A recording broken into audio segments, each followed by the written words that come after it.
ओम श्री सिद्धभैरवाय नमः. बघा, ज्या वेळेला समुद्र मंथन झालं त्याच्यातून 14 रत्न निघाले आणि ज्या वेळेला ते 14 रत्न अमृत निघालं ते अमृत कोणा पिलं? देवांना दिलं. पण देवांच्या पंक्तीला कोण होता? राहू. आणि ते राहूना रूप बदलून त्यानं ज्या वेळेला त्या अमृताच्या मुखात गेलं, भगवंताने सुदर्शन चक्राना त्याचं मुंडकं उडावलं आणि त्या आकाशात गेलं आणि त्याच्या तोंडातून जो थेंब पडला त्या थेंबामध्ये काय तयार झालं? ही प्रवरा नदी तिथं अमृतेश्वर आणि ती प्रवरा नदी तयार झाली. ती आजही अमृतवाहिनी. आणि गुळवेल, कडुनिंब आणि उंबर अशा या वनस्पती तयार झाल्या. आता गुळवेल म्हणजे एक अमृतच आहे आणि कडुलिंब. आज कडुलिंबाचे अनेक उपयोग आहेत.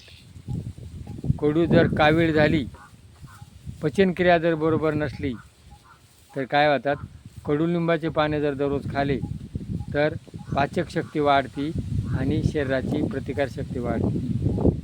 कडुलिंबाचे पानं काडीना जर दात घासले तर दात स्वच्छ होतात, दात आवळले जातात.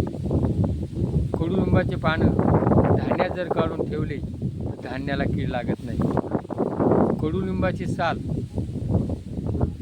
ती उकळून त्याचा काढा करून जर पिला, सर्दी खोकला अनेक विकार नाहीसे होतात.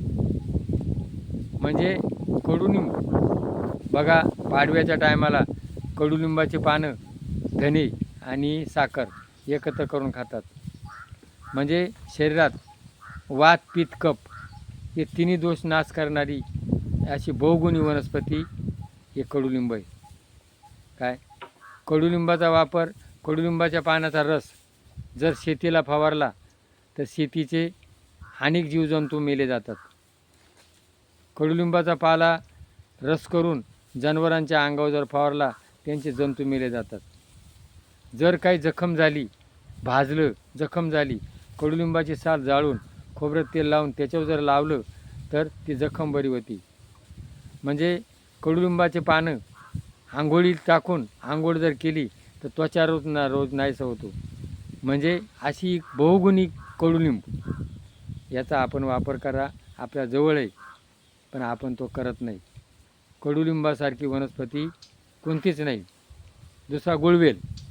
हा गुळवेल जर उकळून जर त्याचा एक कप जर काढा प्याला तर वात पित्त कफ तिन्ही दोष नाहीसे होतात. कोरोनामध्ये गुळवेलाचा वापर जास्त केला तर गुळवेल कडुनिंब एक अमृत आहे. तर याचा वापर करा आणि त्याच्यापासून रोगमुक्त पटला असलं क्लिक करा. जय भैरवनाथ.